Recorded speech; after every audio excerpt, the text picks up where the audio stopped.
Hello' everyone, কি খবৰ তোমালোকৰ? আশা কৰিছোঁ তোমালোক সকলোৱে ভালে কুশলে আছা।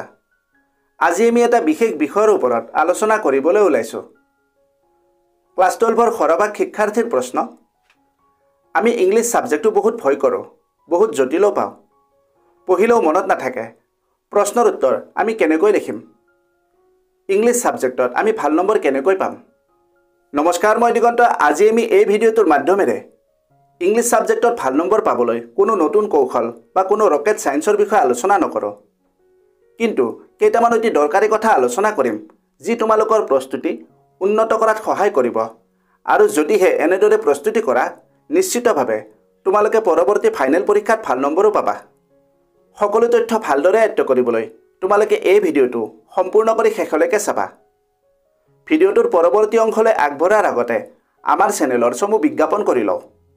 আমাৰ এইটো চেনেলত সুপৰিকল্পিত প্ৰস্তুতিৰ বিভিন্ন কৌশল, বিষয় অনুসৰি প্ৰশ্নৰ উত্তৰ, শাৰী অনুসাৰে অসমীয়ালৈ ব্যাখ্যা, অধ্যয়ন কৌশল, মডেল প্ৰশ্ন কাকত আদিৰ দৰে বিভিন্ন শৈক্ষিক বিষয়ত বহুতো ভিডিঅ' উপলব্ধ হৈ আছে। তোমালোকে ভিডিঅ'বোৰ চাবা। ভিডিঅ'বোৰ যদি তথ্য সমৃদ্ধ হয় আৰু ইয়াৰ দ্বাৰা উপকৃত হ'লে তেন্তে লাইক আৰু শ্বেয়াৰ কৰিবা। চেনেলটো যদি ছাবস্ক্ৰাইব কৰা নাই, দৰকাৰী আৰু তথ্য সমৃদ্ধ ভিডিঅ'ৰ নটিফিকেশ্যন পাবলৈ চেনেলটো ছাবস্ক্ৰাইব কৰি লোৱা। ব'লা এতিয়া মূল বিষয়টো আলোচনা কৰোঁ।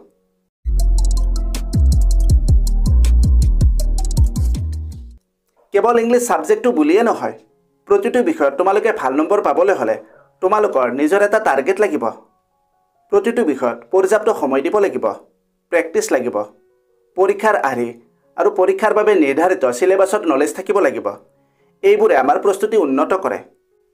ইংলিছ বিষয়ৰ কথা ক'ব হ'লে প্ৰথমতে চিলেবাছটো জানি লোৱা, তাৰপিছত কুৱেশ্যন পেপাৰৰ ফৰ্মেটটো জানি লোৱা।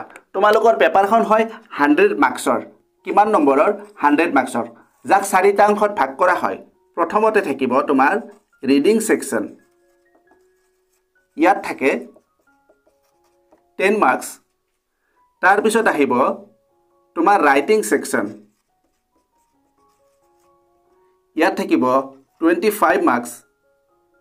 তাৰপিছত আহিব গ্ৰামাৰ ছেকশ্যন। ইয়াত থাকে 20 মাৰ্কছ। শেষত থাকিব দুইখন কিতাপৰ মিলাই টেক্সচুৱেল কুৱেশ্যন। টেক্সচুৱেল কুৱেশ্যনত থাকিব 45 মাৰ্কছ। এইখিনি জনাৰ পিছত তোমালোকে এটা নিজেই টাৰ্গেট কৰি লোৱা যে ইংলিছ বিষয়ৰ দুইখন কিতাপৰ বাবে মই সপ্তাহত কমেও 5-6 ঘণ্টা সময় দিম। ৰাইটিং ছেকশ্যনৰ বাবে সপ্তাহত কমেও 3-4 ঘণ্টা সময় দিয়া মানে তুমি notice, poster, report writing, application বা জব এপ্লিকেশ্যন এইবোৰ লিখি প্ৰেক্টিচ কৰিব লাগিব। এইবোৰ কোনো মুখস্থ কৰা নহয়, নিজে বনাই লিখি প্ৰেক্টিচ কৰিব লাগে। গ্ৰামাৰৰ বাবে সপ্তাহত কমেও 2-3 ঘণ্টা সময় দিব লাগে। আৰু সপ্তাহৰ শেষত 30-ৰ পৰা 40 মিনিট সময় এক্টিভ ৰিভিজন কৰিব লাগে। তুমি নিজেই নিজকে সময়ে সময়ে পৰীক্ষা কৰি থাকিব লাগিব। ইংলিছ ছাবজেক্টৰ তোমালোকৰ বাবে এখন উত্তম ইবুক প্ৰস্তুত কৰিছোঁ, য'ত তোমালোকে ৰাইটিং ছেকশ্যন, গ্ৰামাৰ ছেকশ্যন আৰু দুইখন কিতাপৰ সকলো প্ৰশ্নৰ উত্তৰ আছে। ফাইনেল পৰীক্ষাত অহা প্ৰশ্নৰ উত্তৰ, প্ৰি ফাইনেল পৰীক্ষাত অহা প্ৰশ্নৰ উত্তৰ, নতুন আৰ্হিৰ সকলো প্ৰশ্নৰ উত্তৰ তোমালোকে সকলো একেলগে পাবা। এই ইবুকখন তোমালোকৰ বাবে বহুত হেল্পফুল হ'ব। দামো বৰ বেছি নহয়। যদি কোনোবাই ল'ব বিচৰা, ডেছক্ৰিপশ্যনত মোৰ নম্বৰ আছে, মোক যোগাযোগ কৰিব পাৰা। মই পুনৰ ক'ম, এই ইবুকখন তোমালোকৰ বাবে বহুত হেল্পফুল হ'ব। আৰু HS ফাইনেল পৰীক্ষা 2026ৰ কাৰণে তোমালোকে উন্নত প্ৰস্তুতি কৰিব পাৰিবা। পৰীক্ষাৰ আগত লৈ লাভ নাই, এতিয়াই ল'বা যাতে প্ৰস্তুতি কৰিবলৈ অলপ বেছি সময় পোৱা। এটা কথা মন কৰিবা, পৰীক্ষাৰ আগৰ 2-3 মাহ সময় অতি গুৰুত্বপূৰ্ণ। তুমি গোটেই কিতাপখন মুখস্থ কৰিছা, সকলো প্ৰশ্নৰ উত্তৰ মুখস্থ আছে, তথাপিও তুমি পৰীক্ষাত ভাল নম্বৰ নোপোৱা যদিহে তোমাৰ সময় ব্যৱস্থাপনা উন্নত নহয়, মানে টাইম মেনেজমেণ্টৰ কথা কৈছোঁ। সময় ব্যৱস্থাপনা উন্নত কৰিবলৈ তোমালোকে পেপাৰ প্ৰেক্টিচ কৰিব লাগিব। যদিহে প্ৰেক্টিচ কৰিবৰ কাৰণে পেপাৰ নাই, মোক যোগাযোগ কৰিবা। এতিয়া পেপাৰ কেনেকৈ প্ৰেক্টিচ কৰিবা সেইখিনি বুজি লোৱা। তোমালোকৰ পেপাৰ হ'ল 100 মাৰ্কছৰ।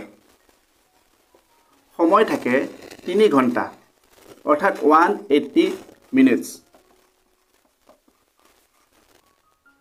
100 মাৰ্কছৰ পেপাৰ, সময় 3 ঘণ্টা, মিনিটত চাব গ'লে 180 মিনিটছ।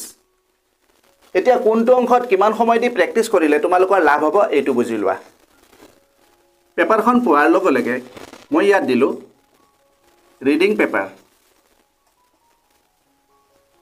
ইয়াত দিয়া 10 মিনিট সময়। পেপাৰখন পঢ়োঁতে প্ৰথমতে পেপাৰখন পঢ়ি ল'বা। ইয়াত থাকিব কিমান 10 মিনিট সময় তোমালোকে বুজি লোৱা। প্ৰথমতে পেপাৰখন পঢ়ি ল'বা। পেপাৰখন পঢ়িলে এটা ধাৰণা আহে পেপাৰখনৰ কিমানকেইটা প্ৰশ্নৰ উত্তৰ তুমি ভালদৰে জানা, কোনকেইটা প্ৰশ্নৰ উত্তৰ তুমি বনাই লিখিব লাগিব, কোনটো অংশত কিমান অধিক সময়ৰ প্ৰয়োজন হ'ব, এনেকুৱা অলপ আইডিয়া আহিব। তাৰপিছত আহে আনচিন পেছেজ, যেটো তোমাৰ সেকশন এ ৰিডিং সেকশন। ইয়াত দিয়া 20 মিনিটছ। পেছেজ ৰিডিঙত কিমান সময় দিব লাগিব, পেছেজ পঢ়া আৰু উত্তৰ পঢ়া 20 মিনিটছ। তাৰপিছত আহিব তোমাৰ ৰাইটিং সেকশন। ৰাইটিং সেকশনত 35 to 40 মিনিটছ 25 নম্বৰ আছে। তাৰপিছত আহে তোমাৰ গ্ৰামাৰ। গ্ৰামাৰ সেকশনত 30 to 35 মিনিটছ। শেষত আহিল টেক্সচুৱেল কুৱেশ্যন। ইয়াত দিবা 60 to 70 মিনিটছ। তাৰপিছত তুমি ৰিভিজন কৰিব লাগিব, মানে কোনকেইটা প্ৰশ্নৰ উত্তৰ লিখা হ'ল বা মাজত যদি কিবা ৰৈ গৈছে এইখিনি ৰিভিজনৰ কাৰণে ৰাখিলোঁ আমি 10 to 15 মিনিটছ। সকলো প্ৰশ্নৰ উত্তৰ কৰা হোৱাৰ পিছত এবাৰ বহিখন চাই ল'বা। ইয়াত চোৱা 100 মাৰ্কছৰ পেপাৰ, সময় 3 ঘণ্টা, মিনিটত চাব গ'লে 180 মিনিটছ। পেপাৰখন পোৱাৰ লগে লগে এবাৰ পঢ়ি ল'বা, 10 মিনিট সময়। সেকশনে আনচিন পেছেজ 20 মিনিট সময়। ৰাইটিং সেকশনত তোমাৰ নটিছ ৰাইটিং, পোষ্ট ৰাইটিং এইখিনিত 35 to 40 মিনিটছ। গ্ৰামাৰ সেকশনত 20 নম্বৰ থাকে, তাত দিবা 30 to 35 মিনিটছ। টেক্সচুৱেল কুৱেশ্যন 45 মাৰ্কছ থাকে, ইয়াত দিবা 60 মিনিটৰ পৰা 70 মিনিটলৈকে। আৰু শেষত ৰিভিজন 10 to 15 মিনিটছ। এইখিনি হ'ল পৰীক্ষাৰ বাবে টাইম মেনেজমেণ্ট, অৰ্থাৎ তোমালোকে এনেদৰে প্ৰেক্টিছ কৰি থাকিবা। টাইম মেনেজমেণ্ট এদিনতে কৰিব নোৱাৰিবা, ইয়াৰ বাবে দীঘলীয়া সময়ৰ প্ৰেক্টিছ লাগে।